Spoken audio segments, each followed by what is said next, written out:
All right, guys and girls, what's going on? Coach Luca here from Vigor Fitness and Performance with my man, Adrian Robles. So just so you guys know, like that's really how I greet him every single day, every single time. It's not like just for the cameras, okay? It's real talk. So check this out, right? This is, we decided to go and do a video on swinging. Don't let your mind wander at the crazy things. Kettlebell swings, damn it. All right, so, but here's the thing, like this is one that's tough because we're going to try to keep this as pretty short and give you a lot of tips in that short amount of time. Kettlebell swings are an absolutely great exercise, right? I mean, I don't care what you use it for, power development, power endurance, fat loss, they're awesome, right? Adrian does a 3-hour workshop on swings, and really, even in that time, it's like we could teach way, way, way more. So it's basically, there's a lot of mastery to it. Like mastering the swing takes a long time. But the point of it is that, we want to help people do them well enough to where they're not going to get injured and they're going to get an effect out of it. And then we just keep cleaning it up and keep coaching and keep coaching it. I know a lot of times people come in and go like, hey, Adrian, can you show me the kettlebell swing in 3 minutes, 5 minutes? I got 3 to 5 minutes. Can you just go over it? And, it doesn't do it justice. I don't think it's, it's good. Hey, listen, if you want to master and learn something, hey, take the time out. Watch this video over and over and see some of the stuff that we're going to be going over. Just know that what we're covering, we go way more in depth, when we actually teach it. If people have tight hips, we're going to open up their hips. We're going to teach them on, getting their anterior core stronger, hissing out, ripping the floor apart, making sure that we actually work on getting joints neutral and all these other things, right? So, but here is just something that we're going to touch on as far as like how we coach it, what to go over. Now, we're going to start off with Adrian going just until like we're going to teach that hip hinge. So meaning that, I want somebody to be able to deadlift right and have that good hip hinge before we actually load it ballistically, right? Because swinging, the kettlebell's coming down with gravity, with speed, right? We're catching it with the hips. So we're adding a ballistic movement here, and that's a progression, right? It's not a regression. So when in our classes, we'll do kettlebell deadlifts, kettlebell deadlift jumps, and then swings and things like that. So you can see in this position, we always try to, like I said, kind of block, because a lot of people will try to squat this. So, right, we're going to block their knees and say, get your butt back to the wall. You can see Adrian's got this good position where his hips are loaded. If I was in the front, I could see the logo on his chest. Actually, Adrian, turn it a little bit. There you go. Perfect. He's got the Vigor Ground shirt on. So, hey, can I see the Vigor Ground shirt? I can see it. All right, it's perfect. So I can see the logo on his chest. That's going to be a start position, right? And we have people feel that position so they know exactly where it should be. So with the deadlift, we're driving through the hips, getting nice and tall, pushing the hips through, glutes tight, squeezing the bell hard, right? Now, we're going to kind of like bypass and move forward with what the swing looks like. I'm going to actually have Adrian do like 5 or 6 swings on the side. Yep, that angle's good. And I'm not gonna coach or comment on anything about it. He's just gonna do some good swings, right? And then we're gonna break it down. Nice.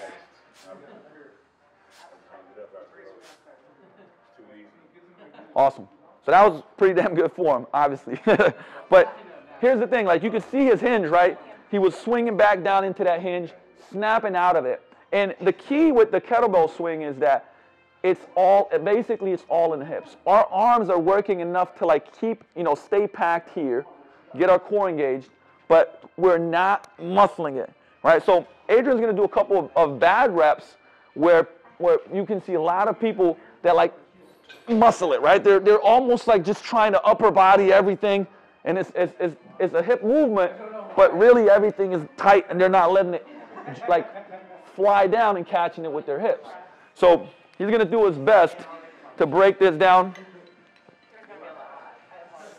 So you can see like how he's just muscling this and kind of you'll see even people trying to control it down and not let it drop. So they're going to control it down. Yep. Right? So you can see he was shrugging, he was tight, and kind of like controlling it down with his upper body. Right? That's not the goal. Right? That is not the goal. The goal is for our hips to snap. And actually at the top, you should be able to let the kettlebell go. Actually, let's do a couple of swings just to give that let it fly a little bit. Just let it. There you go. Now, And this is what we want to show is at the top of the movement, right? We're snapping. It's kind of like just floating. Our lats are tight, right? So we're stabilizing here. But our arms, we can let it go, right? And then when it comes back, we're letting it come back and we're catching it with our hips. And we're loading those hips up ballistically and then we're snapping through, right? So it's a big difference between muscling that and, like I said, and using the hips, right? Big, big, big difference. So a couple of things of how we like to start that swing. Adrian's going to go into that hinge position, and I actually like to where the kettlebell gets moved away a little bit, right? And we're going to tilt it, so now he's going to pull it towards himself a little bit. There we go. So now he's got these lats tight and his abs are nice and tight. So the first movement, we're going to throw it back and then snap out of it, right? And hiss out. So he's going to throw it, right? And you can see we're just kind of training for him to load his hips. So if we go one rep at a time, I'm just going to have him rep it and then put it back in the same position. I just do one, snap, and back. Look at that, right? Snap it back, snap. Nice, let's do one more. And break. Awesome. Right, great job. So here's the thing is like we want to break any movement down instead of going like, hey, just go to 10 reps. Right, let's do one swing from that start position, make it look crisp and perfect, putting it back down into that position and then just break it down. Or we might just do 5 like that or 6 like that so the person doesn't get tired and the form doesn't break. And then we can start connecting and going like, hey, do basically 5 and then break. And 5, because remember, we're training mastery, right? We're training perfect form over and over versus going like, hey, that was pretty good, do 20, and by number 6, it's breaking down and all types of things are happening. Right now, here's a couple of coaching cues. I'm going to have Adrian just kind of keep doing swings, and I'm going to coach him a little bit, but we're going to start off with someone that does not push their hips through, right? So they kind of just finish here, okay? They're finishing here rather than pushing their hips through, right? And we're going to basically cue that, okay? So he's coming up, he's not going all the way through. Now, one of the ways I'll go here is like actually go, hey, push through my hip, push through my hand, push through my hand, push through my hand. There you go. Snap, hiss out, push through my hand. Snap, hiss out, push through my hand, right? So now, you can break for a second, awesome. So now they get that feeling like they got to push through a point, right? They got to bring it and push it through to a point. So if they're a kinesthetic, so if it's a person that needs to feel that, right, this is a good way to do it, right? Another way is to say, I want you to open up your hip bones at the top. So if you're like, I want to rip those hip bones out. So as I'm coming up, I want to rip them out. It automatically makes them engage their butt, okay? So one of the things, right, so we kind of like are correcting this, push the hip through, right? It's either I'm going to snap them here, push through, okay? Or I'm going to go open up those hips at the top, rip them apart, boom, right? So the glutes start firing. All right, now there's a couple of things, other things, and we're kind of dissecting this now. And this is cool because you got the video and you can check out maybe what are you doing and use some of these cues, okay? Now when somebody starts snapping through the hips, if they're a person that's extension based, you may see this, right? Okay? Now in this situation, there's two things that I like to use, right? One is going to be the hissing out. So Adrian's going to do a couple of reps where he's kind of leaning back a little bit. See him leaning back. So I'm going to go like, hey, I want you to hiss out hard when you're coming up. There we go. So once again, we get that hiss out, right? And it always helps because you can't go into extension. Now sometimes it's hard for people to understand how that should feel. So in that situation, right, Adrian's going to be doing that swing again. So the next time around, I'm going to stop him. See, now this is kinesthetic. He knows, and I'm going to say, get tall. Get tall. All right, so now he's got a point where he knows his back is nice and straight. And it's like, whoa, okay. So I'm still coaching that pushing the hip through, but now they're knowing where to stop, okay? Big, big, big difference. Once again, if their body awareness kinesthetic, that's going to help them out a ton, right? Now, you can see now we got a lot of stuff going on, okay? one of the things I touched on at the beginning, if somebody has really tight hip flexors, right, because they're sitting a lot all day, right, you're going to see at the top of the swing, they may push their hips through, but you're going to see this. So you're going to see this kind of like weird no lockout in the knees, right, but you're going to see those the hips being pushed through, right? Now, there's a couple of things that we solve this, right? One of my favorites is Adrian's going to go down on the floor, because when you say lock the knees out at the top, right, some people will do it, some people will have a tough time with it. So if they do, we stop the drill and we go, all right, sit down on the floor, facing the camera, and sit down on your butt, hands back.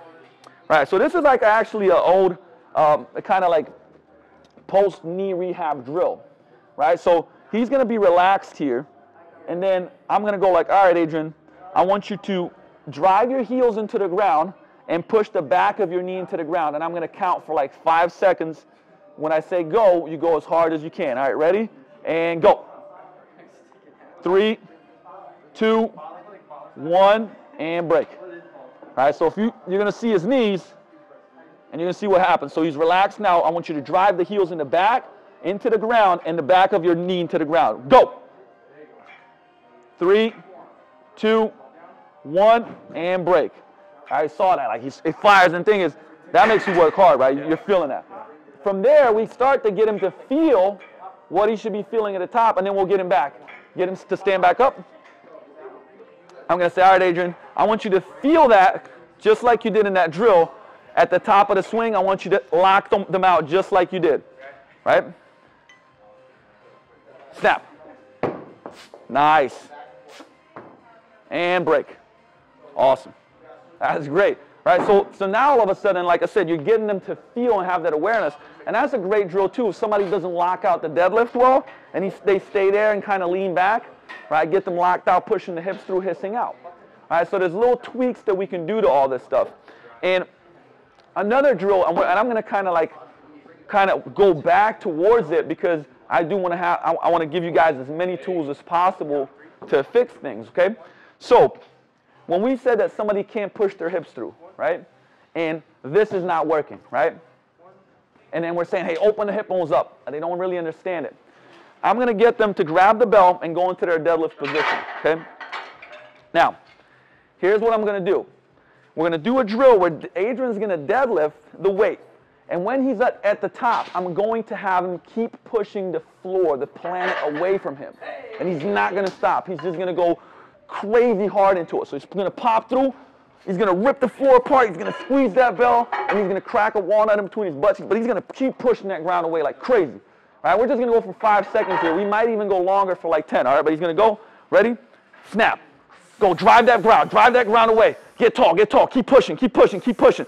Let's go, rip that kettlebell, rip that floor apart. Go, go, go, 3, 2, 1, and break. Now, you feel the butt cramp up a little bit, right? And you can see Adrian's putting in work right now, right?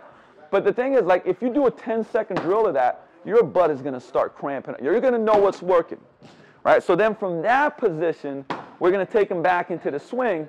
And like even Adrian, you know, Adrian's, I mean, his form is clean, but watch him do the swing now, right after he did it, right? Snap those hips. I mean, look at that, snaps, right? It's automatically, he knows his body's connected that feeling that he should be having, and break. That feeling that he should be having, boom, and it's in, right? So we're saying, okay, here's something that's not the way we want it to be. Let's break it down, get him to feel that, and go right back to the exercise. But not doing tons of reps, 5, 6, 7, 8, right? Keeping it crisp. As soon as the form's getting bad, stop the set, right? Too many times you see people allowing the set to go on. If I said it's a set of 12, just because I said 12, they allow the set to go on, whereby rep 7, it goes from here to, you know, something's off. So let's ingrain this great movement, okay? A couple of other things that we're going to ingrain is, like I said, one of the best things is people are very visual and they're very kinesthetic in that they want to feel stuff. So a lot of times you'll see like that somebody doesn't understand this hinge position and how the swing should feel at the bottom, right? In this situation, we'll run the band from the back through, right? Adrian's going to actually grab it and rip it apart a little bit so he gets his lats engaged. I'm going to pull him back into this position. Now, in this position, what I'm going to do is I'm actually going to start pulling and say, hey, Adrian, do you feel the hamstrings and glutes? Right? He's definitely feeling them. And we want to keep him in this position so he knows what the bottom position of that swing is, and now have him pull through. Nice. So that's called a pull through, and it's actually a regression of a drill, like I said before we start swinging. I'm pulling him back. He's feeling it. Great position, right? He's coming back. He's driving, right? And break. So think of, another way that I say, hey, the position of that bottom of the swing, it's not the squat, right? And it's not an RDL. It's right in between. So in that position, I should be feeling hamstrings, quads, and glutes. This, a lot of hamstrings, not so much quads, low back, glutes are kind of out of it. Right? This, a lot of quads, no hamstrings, glutes so-so, but in a vertical position. So right in between, bam, that's my hinge position. It's another good way to start knowing where you should be. Okay?